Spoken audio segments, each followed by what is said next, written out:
Listening, open, relaxed attention, receptivity. It's not doing this, not like you have to do this, but these are just words to encourage and remind you. So, you know how the effect of imperatives work on your consciousness. I should be mindful, and that reinforces the sakyaditi. I'm somebody not very mindful and I should be. That's sakyaditi. So there's a kind of noticing sakyaditi like that.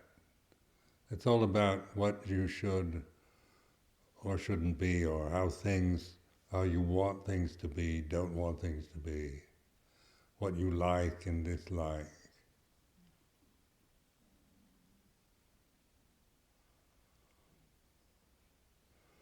But in awareness, it's just this resting, uh, observing, noticing,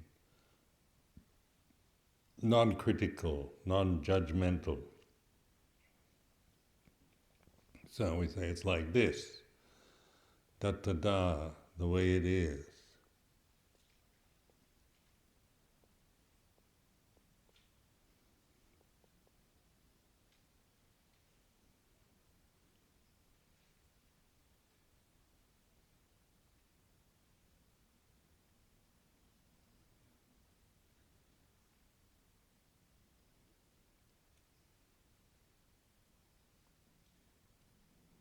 So you begin to see that your personality, sakyaditi, is a creation based on ideas, on memories, identities with the conditioned realm. So that's why in Vipassana we investigate the conditions in terms of the three characteristics, anicca, dukkha, anatta. So that we begin to see through the kind of unresolved assumptions, attitudes that we operate from, the kind of conditioned perspective that we've acquired since birth. And we have, if we never see it, then we spend the rest of our lives operating from attachments to the conditions, operating from sakyaditi, silabhata paramasa, vicikicca. So these three fetters are to be investigated.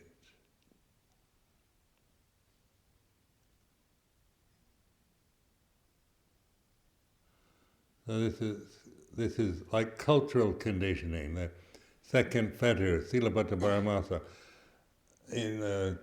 generally it can be interpreted as attachment to rites and rituals. And then, most of Western people that come to Buddhism, they're not born in Buddhist societies or Buddhist families, they say, well, it's certainly not attached to Buddhist rites and rituals.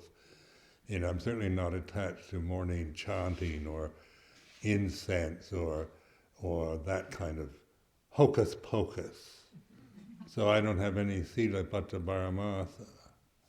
It's still sakyaditi.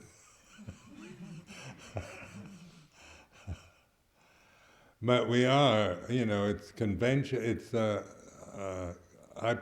like the word cultural conditioning or social conditioning.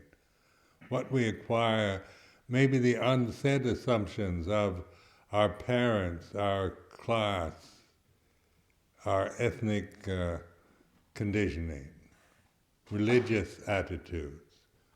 Just they needn't be anything particularly learned in a formal way, but just the assumptions that you pick up after you're born about right, wrong, good, bad, what you are, what things should be. Because we do, like a child acquires the feelings, the thoughts, the assumptions, the attitudes, the biases of their parents, their religion, their social background.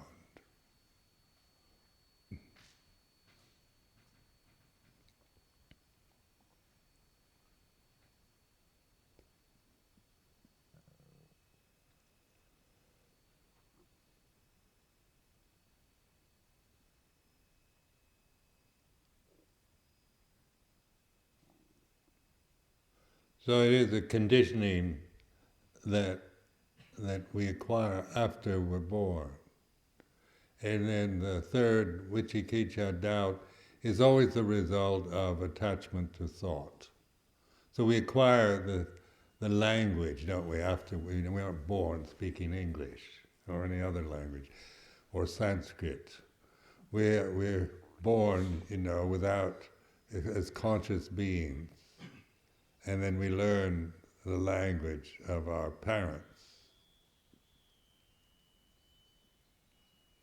So this is, and then attachment to thinking and to language leads to doubt, vicikiccha. So and that's why I emphasize that these first three fetters are artifices, human-made artifices. Culture, there's nothing absolutely natural about any culture or language, or there's no normal universal personality. Even though we operate from the wanting to be normal, we don't really, no one's normal in the sense that because there's no normal personality. Personality is built on extremes, on identities, on delusions.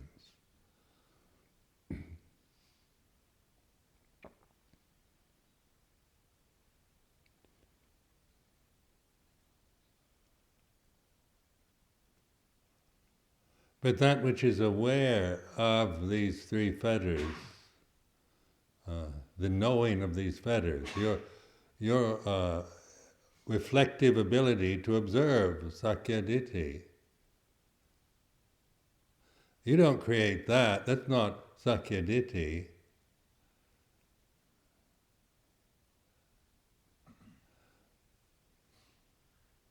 So that's why mindfulness is the path to the deathless. Appamado amatta padang. Mindfulness is the way to the deathless.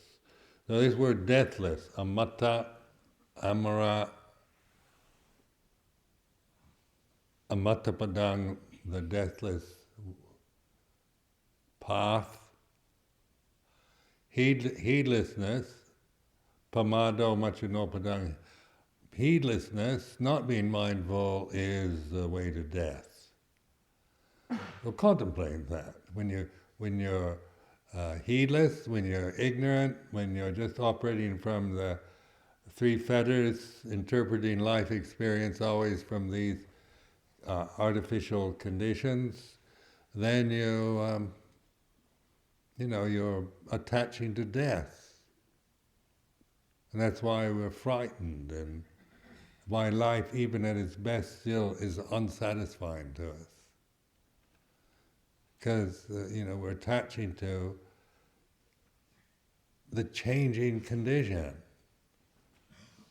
to artificial conditions, to falsities, to things that have no stability. Their very nature is change.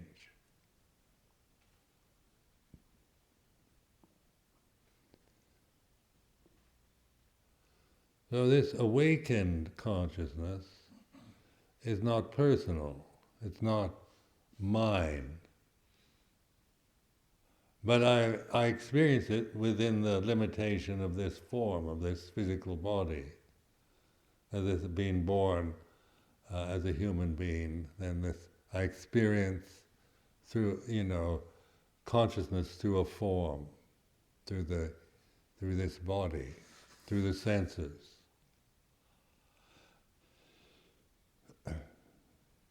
So with mindfulness, we're recognizing consciousness. This is it, this sound of silence, this pure awareness, this open, receptive alertness. But it's nothing, isn't it? Or it's no thing. It's not created, not personal, not social, not cultural, not even religious. This isn't, religion is merely another condition, hopefully a skillful means, reminding us or pointing to this reality. So in England, for example, they're having discussions a lot on, they have this very good radio station, Radio 4, BBC, and they have about believing, because there's so many problems, social problems in Britain these days, because a huge Muslim community, and then this Islamic revival and all the problems that arise from zealots and fanaticism, and then the prejudices of those who just are frightened and have various reactions to the sense of terrorism and so forth. So they're talking about belief in God. Jews, Muslims, Christians believe in the same God. This is how they talk on the radio.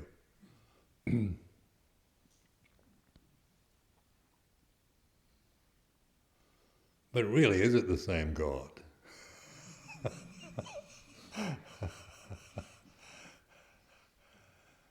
And then they say they had an interfaith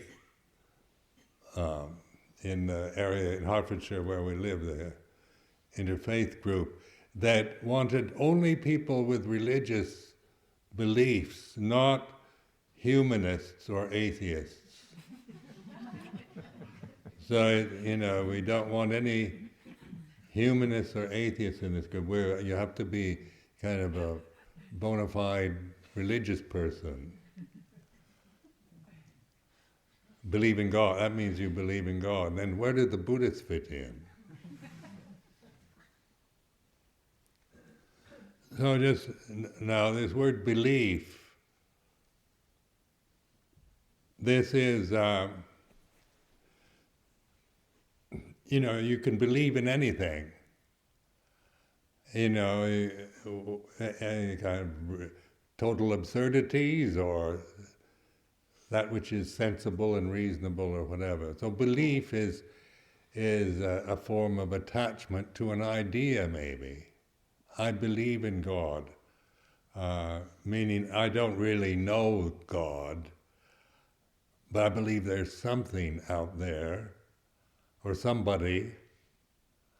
I believe in what the church tells me God is, or I don't believe. I don't believe in any of that rubbish. So believing and not believing really amounts to the same thing. I mean, kind of, not believing is you still don't know. You just don't agree with somebody's view about God, so and you'd rather believe there isn't any than believe there is. You see, it's still a matter of sakya ditti, silabhata paramasa vicikiccha.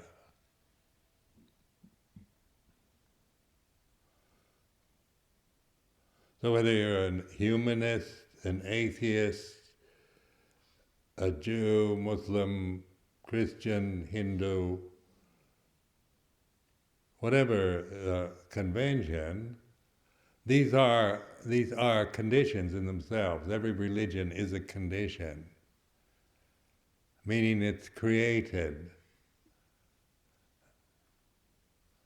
It has a beginning and it will have an ending. And so this is not to diminish any religion, but to put it in perspective, because religion is a tool to use for awareness, mindfulness, or realizing, recognizing God, or, that's not Buddhist terminology, recognizing deathless, the deathless reality, ultimate reality. So in the Four Noble Truths, the third noble truth is recognizing, it's called recognizing Nirodha, or the end, the cessation of conditions. So this is, and the insight into Nirodha is realizing, using this English word realization, realizing. Realizing is about, it's reality. This is real. When the conditions, when you let things go and let conditions cease in your consciousness, you're aware of when they are present, when they're absent. But consciousness is still the same. And it's discerning the presence or absence of conditions. It knows, it discerns the presence of Sakyaditi and the absence of it. So, and this is where this emphasis on trusting yourself, because this is, it's not believing in what I'm saying, or believing that the deathless is God or anything like that, but it's really investigating experience, direct experience, that you can actually know directly at this very moment. It's not about enlightenment in the future, or after you're dead you'll find out whether there is a God or not. Some people, I'm going to believe in God because, I want to cover everything. Just to make sure when I die, I'll be a Buddhist and a Christian too.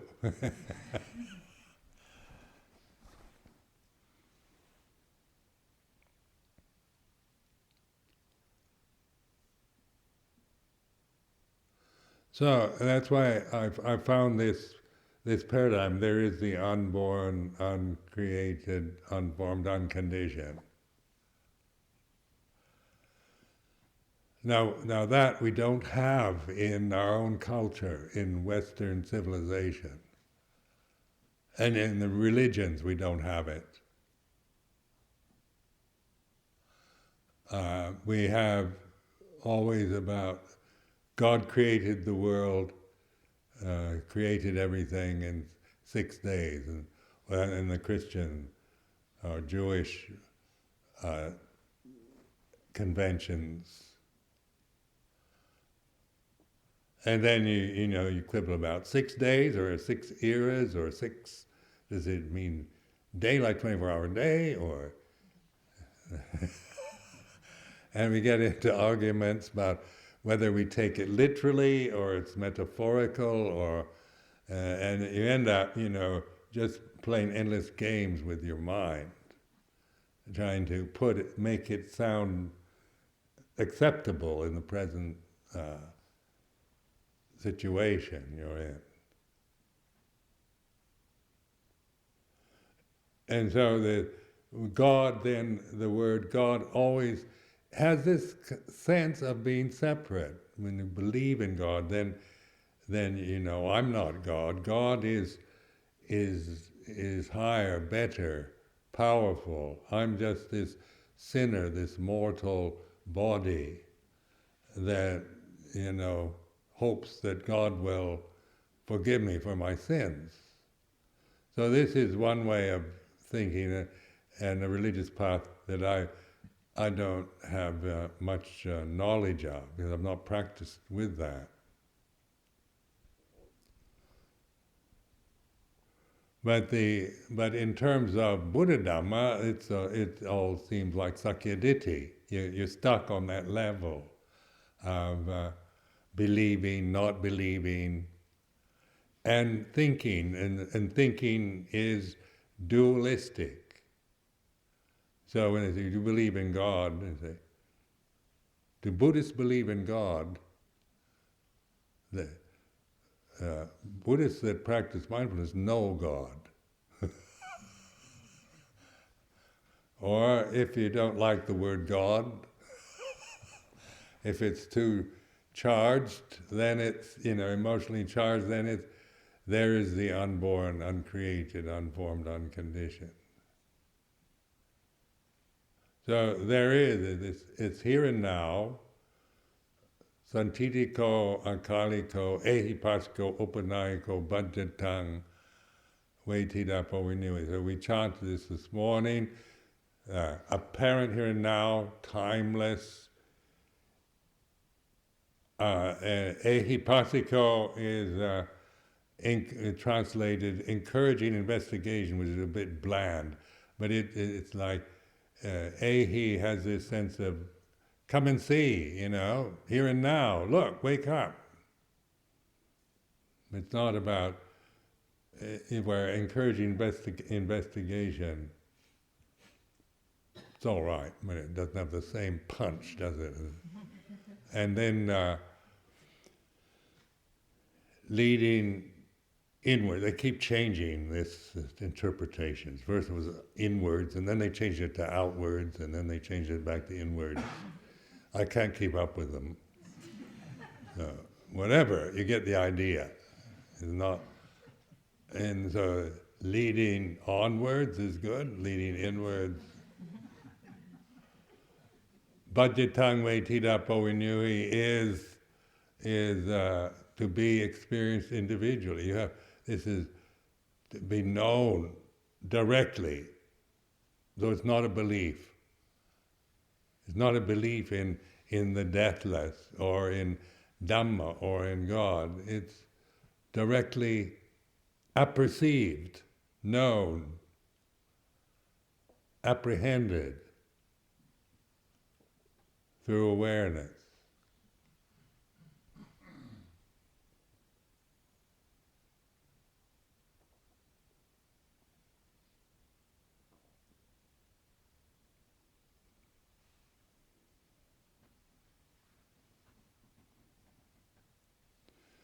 So there is the unborn, uncreated, unformed, unconditioned. And because there is the unborn, uncreated, unformed, unconditioned, there is an escape from the born, the created, the formed, the conditioned.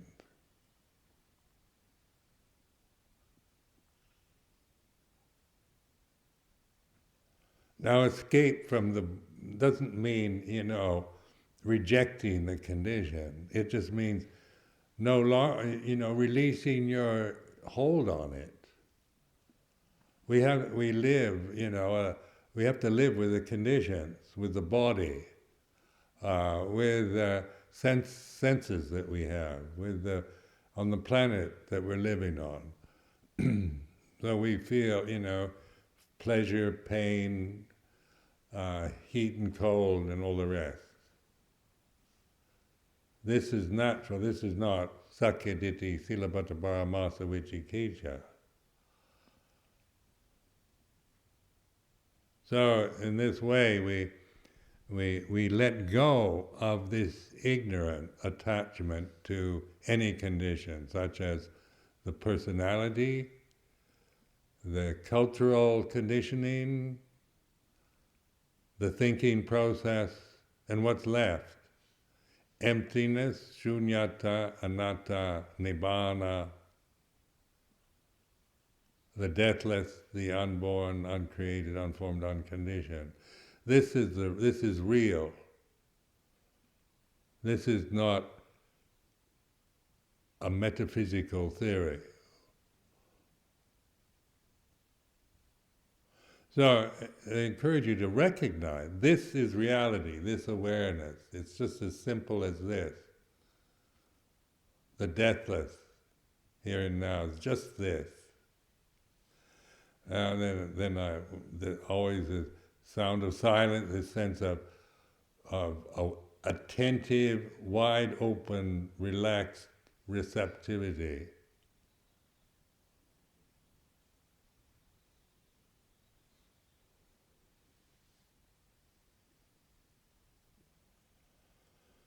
And by trusting this, by cultivating this, then you begin to see how your sakyaditi drops away. You know, your emotional habits, no matter how fraught you emotionally might be in the present, if you totally receive it and accept it as it is, the emotional energy, don't analyze it, just recognize this, you'll be able to witness its cessation. And when anger, greed, fear all have ceased, there's still consciousness. And the conditions have ceased, they've died, in other words.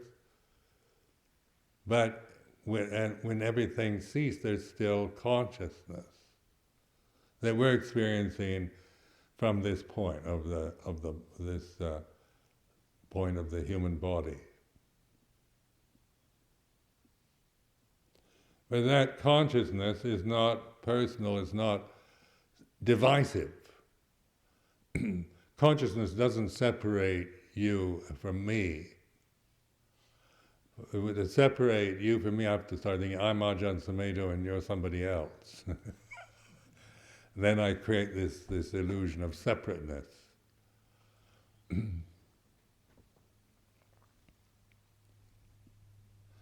But when there is just pure awareness, that the thinking process is no longer grasped. So we're not dividing or discriminating or criticizing or judging, but we're discerning. We know the condition, there's knowing, recognizing the unconditioned. And in this, then all conflicts, problems resolve themselves.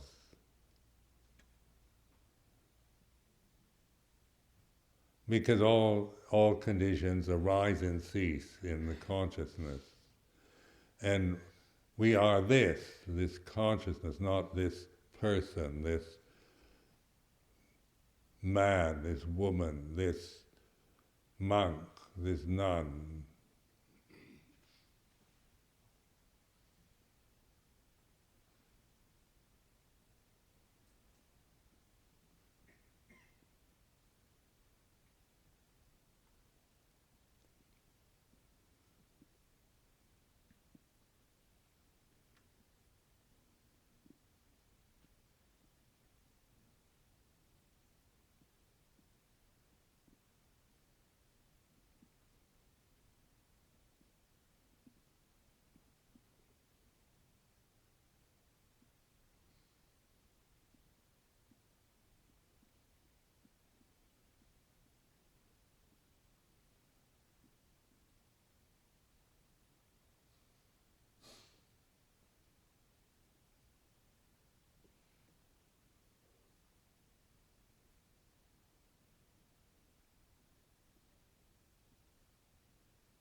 Now what I'm doing this morning is just taking words like God and the deathless, not as some kind of, Ajahn Sumedho says God is the deathless or things like that.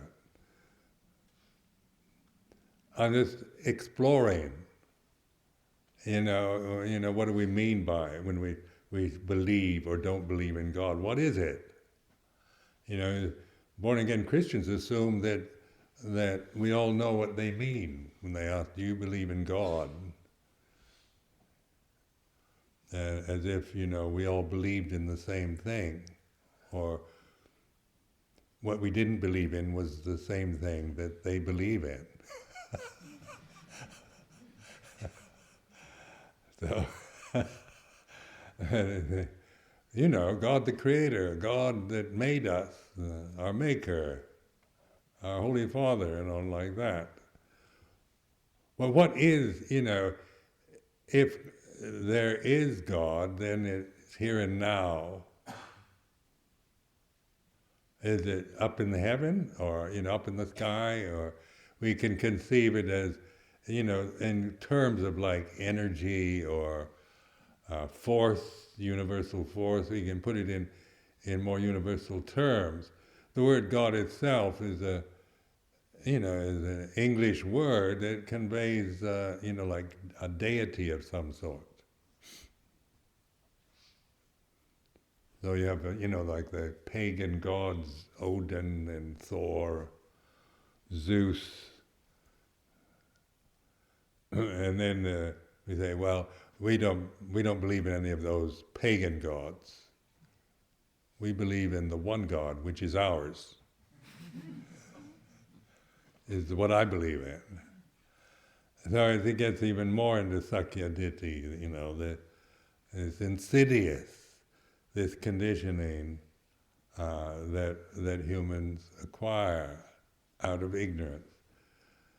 So then so we operate from when we're willing to kill each other and brutalize each other over various forms of Sakyaditi. So, because you don't agree with what I think is right, then I'm going to kill you. So it's, that's why we have violence and corruption and war, misery, persecution. The history of humanity is very bloody. One group going in and murdering another. So this all arises out of avijja, ignorance of ultimate reality, ignorance of the Dhamma. So now, this retreat is pointing to awakening. It's not that you can do nothing about the ignorance, you're a helpless victim of your conditioning, and if you want to believe that, go ahead, see where it takes you. Or whatever the conditioning is, no matter how good or bad your conditions might be, your awareness of them. So this is, mindfulness is bringing attention to the way it is. And then the Four Noble Truths is a skillful reminder or a workable paradigm to practice with, because it is letting go of the conditions, realizing the cessation of conditioned phenomena, and then the path, the Eightfold Path, or the path of non-suffering, is merely this awareness, continuous awareness, pure consciousness. Now you can't conceive it, imagine it, but you can recognize it. So consciousness isn't something you can you find as an object, but you just recognize, like space. I point out there's space, and then you suddenly recognize it. You're sitting in it, it's all around you, but you may not recognize it because you're so caught up in your own personal views and opinions, likes and dislikes.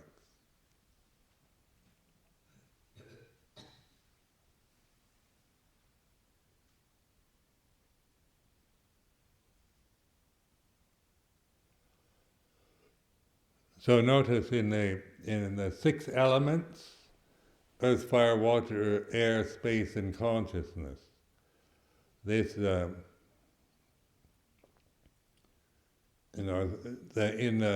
my experience of Theravada also has been that hardly anything's ever said about space and consciousness. They're always talking about the 4 elements, anicca, dukkha, anatta. All conditions are impermanent. The vipassana techniques oftentimes are all around just anicca, dukkha, anatta, and the 4 elements.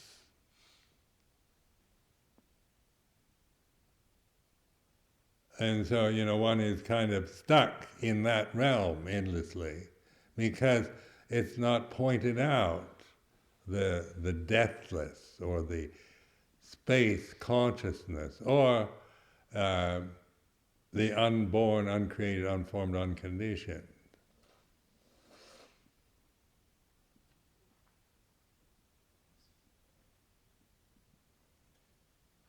So it's easy for us to grasp the idea of all conditions are impermanent and then just project that, it's a belief, another kind of belief system.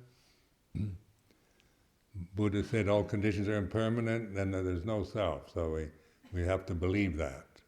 And I've heard Buddhists say that in order to be a Buddhist you have to believe in the law of karma and in anatta.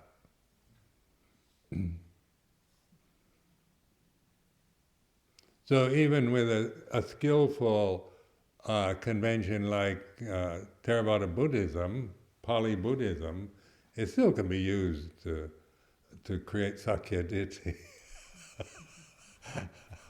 It's kind of it's insidious if we don't really look at and trust in this awakened attentiveness in the present, then we still miss the point. We might be good Buddhists, and it's certainly better to believe in Buddhism than being pessimistic and selfish as your sole purpose in life. So being good, being moral, being generous, developing positive thoughts, this is praiseworthy on the conditioned level. Beautiful behavior, being responsible for yourself, being kind, compassionate, considerate, thoughtful, truthful. And these are beautiful qualities, conditions.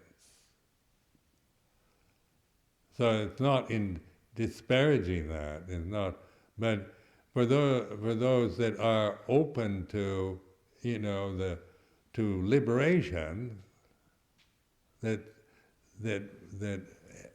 really want to be liberated or have this aspiration towards enlightenment or liberation, then the bhavana or the meditation is around observing the condition, whether it's good, bad,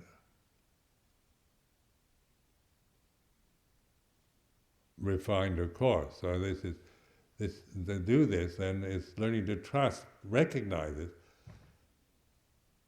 Awareness is just this, it's nothing subtle or precious or refined.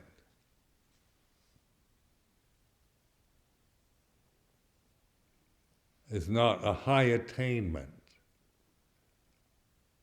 You don't have to be a especially spiritually evolved person to be mindful. It's a natural, it's ordinary, it's nothing special about it. But unrecognized, like space and visual space. Here all the time, but you may never bother to notice, because all you're doing is going from one thing to the next.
So today, keep apparent here and now, santitika dhamma.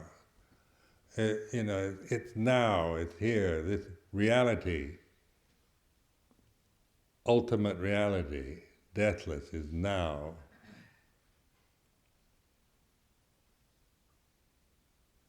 Recognize it, affirm it, this is it.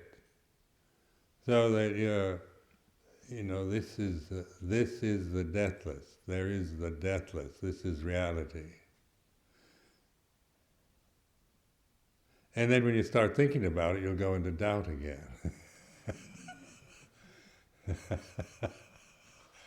As you think, oh, how can it be so simple, how could I possibly, I'm just a new at meditation, Buddhism, you're creating yourself again, aren't you? About you identifying with maybe you don't feel capable, or you're not good enough, or you're not spiritual enough. But that's sakkayaditthi, you see. So listen to sakkayaditthi, but don't believe in it anymore. No matter how convincing it might be, or how committed you are to it. But it's learning to see, listen to sakkayaditthi till you begin to no longer. And the more you intentionally intend to listen, to observe your ego, the sense of yourself as a separate personality, it's not criticizing it. It's recognizing this is like it is like this. So that which is aware, the awareness of sakkayaditthi is not sakkayaditthi. So you're getting to the very center, the still point in consciousness, this way, where it's anatta. It's not about I have attained anything, or I am the deathless, or anything like that. There's nothing to say about it. It's just recognizable. You realize it. So in the Third Noble Truth, it's realization, letting conditions, letting sakkayaditthi cease, which is not suppressing it, just letting it be, it'll cease, not up to you to get rid of it. Just recognize it. And then the more you're patient and trusting in this awareness, then you can actually notice the absence of sakkayaditthi.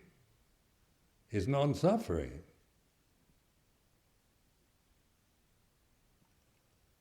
Whenever I get caught up in sakkayaditthi, I'm suffering in some way or another. I don't want things to be the way they are. I want something I don't have. I'm caught into my likes and dislikes.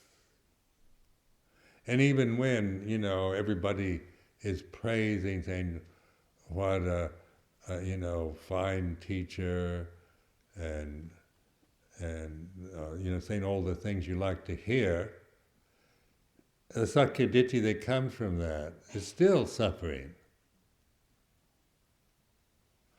Because the next day they'll probably tell me they hate me or something.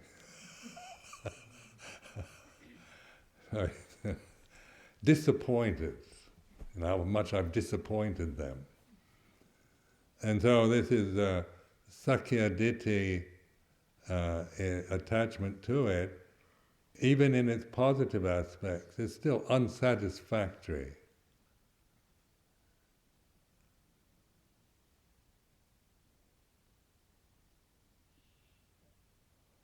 But when you let sakkayaditthi cease, then this is non-suffering.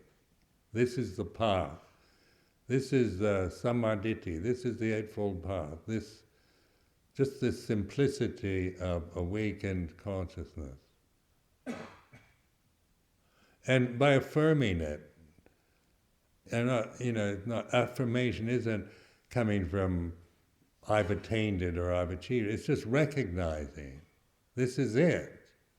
And affirming it then, it kind of begins to resonate. Because maybe you've spent your whole life ignoring it, not affirming, but endlessly, being caught up in your likes and dislikes. So this is where the panya, or discernment, operates, where you discern the difference. The condition is this way. Arising, ceasing. The unconditioned is this.